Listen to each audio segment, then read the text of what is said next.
Buenas tardes, aquí estamos con el señor Enrique Rodríguez, ingeniero. Venimos a hacerle una pequeña entrevista sobre lo que enfoca a nuestra carrera de Ingeniería en Sistemas Computacionales. El objetivo de esta es aprender más sobre lo que nos brinda esta ingeniería, sobre las ramas que tiene o sobre lo que se puede elaborar. A continuación, el ingeniero Rodríguez va a dar una presentación. Buenas tardes, mi nombre es Enrique Nezahualcóyotl Rodríguez García, soy egresado del Instituto Tecnológico de Ciudad Madero, Tamaulipas, en Ciudad Madero.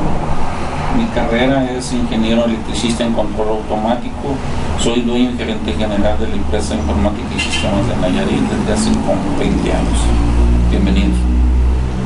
Muy bien, a continuación vamos a continuar con la primera pregunta. Su nombre ya lo dijo, pero también dijo el puesto. Ahora ya vamos a continuar con las preguntas. ¿Qué fue lo que lo motivó a estudiar su carrera? El gusto por las matemáticas, más que otra cosa. De ahí fue la motivación más grande. Posteriormente el gusto por las cosas que se movían de manera a través de una energía que era la electricidad. Y inicialmente en el Tecnológico de Tepic estudié la carrera de ingeniero industrial en producción, luego en planeación, pero finalmente yo quería algo de electricidad o de electrónica y de esa forma hice mi investigación en el 80, de tal forma que en el Tecnológico de Ciudad Madero, en Tamaulipas, encontré respuesta pues, a mis inquietudes y el gusto por lo que fue la electricidad, electrónica y control automático. Ahora, relacionando con la primera pregunta que le hice, ¿cuál fue su combustible? ¿Cuál fue eso que le daba la motivación? Aparte de la motivación que ya no le explicó, ¿qué fue el sustento que lo hizo estar aguantando en el transcurso de la carrera? No me voy a rendir, no me voy a salir, yo quiero esto. No sé, su familia, el gusto por salir adelante, por tener o por ser ingeniero. Bueno, de entrada, yo vengo de una familia en donde mis padres son maestros los dos. No había otra situación en la que en un momento dado no había otra situación en la que en un momento dado yo pudiera mantenerme como ser hijo de un ejidatario o ser hijo de alguien que tuviera un negocio, una planta o algo. Entonces definitivamente yo tenía que estudiar para poder ser alguien, y aparte me gustaba mucho viajar. Entonces el sistema tecnológico me permitía a mí viajar por toda la república estudiando. En su momento nunca me rendí porque creo yo que era parte de mi objetivo muy bien claro, de ser alguien, de tener una carrera, y eso era la motivación, y el gusto por las matemáticas, el gusto por las físicas, el gusto por las estadísticas y las matemáticas muy pesadas que tuvimos. A veces sentía cierto que no iba a poder, sobre todo con la carrera, con la materia de termodinámica, que definitivamente hasta ahorita no he visto de alguna manera práctica en mi carrera, en que la he tenido que aplicar. Sí, fue una de las más difíciles, pero por el tipo de maestro que me tocó, el de electrónica 1, que estuve a punto de abortar para la carrera de electrónica, porque creo yo que no fue el más adecuado para mi carrera. Y sin embargo me mantuve ahí. Hubo muchas materias muy bonitas, muchas materias muy interesantes que por sí solo eran un reto, y para mí era un reto. Sobre todo por sí solo las materias eran cosas nuevas y eran un reto para mí, y así lo tomé. La motivación, pues siempre atrás de nosotros, mi papá, mi mamá, tienen que estudiar, porque es la única forma de ser alguien en la vida, y es la única manera de poder sobresalir y mantenerse en la vida a la que vivimos, ¿no? Y vivirla de alguna manera alegre, responsable. Siempre he dicho que entre más libres que hacer, más responsable, y más trabajo pues debes asumir. Muy bien, a continuación con la siguiente pregunta respecto a su negocio. Sabemos que es el gerente general y dueño de esta empresa. La pregunta es, ¿por qué decidió emprender este negocio? O cuéntenos la historia de cómo se fundó este lugar. ¿Por qué decidimos o cómo se fundó? Creo yo que fue una situación fortuita. Yo llegué aquí a Tepic después de 7 meses, 3 semanas de estudios en la Ciudad de México, que la Secretaría de Educación Pública me contrató para primero estudiar, capacitarme durante 7 meses, 3 semanas y hacerme cargo del centro de cómputo de los servicios de educación pública en el estado de Nayarit. Entonces estuvimos en la Ciudad de México 7 meses capacitándonos y inicialmente yo trabajaba en una constructora en Ciudad Madero, en Tampico, Tamaulipas. De ahí mi jefa, cuando estuve haciendo mis prácticas, mi servicio social, lo hice en el departamento de vinculación, pero se llama así, en los sistemas tecnológicos, y tuvimos una muy buena relación a tal grado que llegó un proyecto desde la Ciudad de México al Tecnológico Ciudad Madero, y a su vez ella me jaló a mí para llevar a cabo ese proyecto en el que incluía reclutar personal para que se hicieran cargo de los centros de cómputo de cada uno de los estados.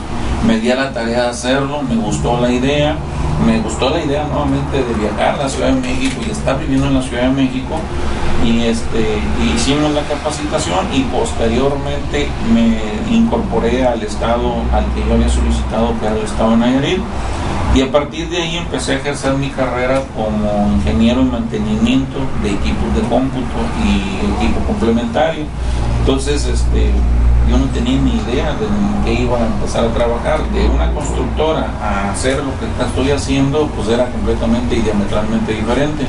Sin embargo, empezó pues el gusto por los equipos, por las computadoras, por las impresoras, por las terminales, los procesadores, los reguladores, toda esta situación, todos los periféricos habidos y por haber. Y pues ahí se desarrolló un ambiente en donde mis amigos y compañeros del centro de cómputo, también unos más apegados al sistema, a lo que es el software. Técnicamente yo era el único de hardware, los demás todos eran en software. Entonces empezaron a salir las mentadas PCs, las IBM, aquí las IBM basadas en el procesador 8086 con 128 megas de RAM, con 64 discos de 5 megabytes, con un sistema operativo 1.1 en el MS-DOS, y empezaron a darse aquí las primeras computadoras, las primeras aplicaciones de eso, y ellos nos invitan, nos juntamos para hacer una empresa, y inicialmente hicimos la empresa que se llamó Microinformática y Sistemas de Nayarit, que estuvo ahí por La Juárez. Fuimos, yo siento que después del ingeniero Victorino, a la par, fuimos las gentes que vivimos las cosas más añejas dentro de la computación, y vivimos toda esa tecnología, todo ese trance tecnológico hasta el día de hoy, que ya son demasiado robustos. Entonces fue algo fortuito, porque de alguna manera te digo, llego al centro de cómputo de CEPEL, ahí me encuentro una serie de buenos amigos, nos juntamos, ellos con sus ideas de software, de programación, de sistemas, y yo lo poco, lo mucho que sabía o lo nada de hardware. Entonces hicimos un buen equipo y creamos una empresa que inicialmente se llamaba Microinformática y Sistemas de Nayarit, y a partir de ahí pues despegamos, no solamente yo, sino casi todos los demás que iniciamos eso, tenemos empresas de ese mismo estilo de negocio. Muy bien, ahora a continuación viene una pregunta de antecedentes, ya más o menos nos dio un poco de lo que hacía antes de llegar aquí, pero ahora quiero que nos especifique realmente lo que hacía antes de llegar aquí. La pregunta dice, antes de iniciar su negocio, ¿en qué otro empleo se desempeñó? Nos comentaba que en CEPEL, pero ahora sí, especificándonos realmente lo que hacía en CEPEL. Bueno, les voy a dar un poquito más. Yo casi estando al final de mi carrera empecé trabajando, dando clases en un centro de capacitación. en todo lo que era instalaciones eléctricas residenciales y algo de industriales. Después me fui a CEPEN y me capacité ahí, y lo que yo hacía ahí era reparar lo que eran los CPUs. Eran no los microprocesadores chiquitos, eran unos gabinetotes grandotes.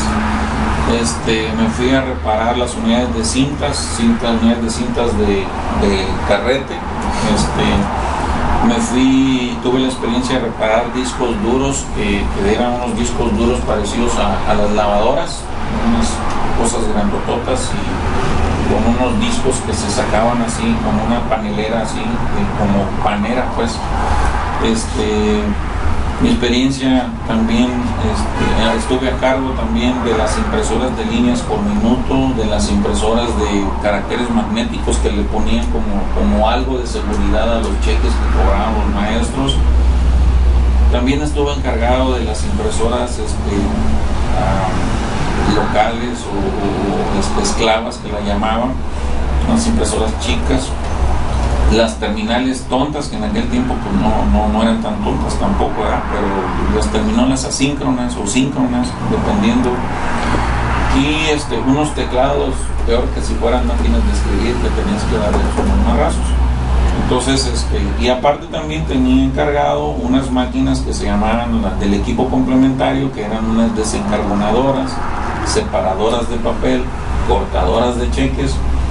Y para terminar, también bajo mi responsabilidad se encontraban lo que eran los sistemas de aire acondicionado, el SAI, de los cómputos, porque estos requerían una temperatura de 20 grados centígrados con un margen de humedad de no más del 50%.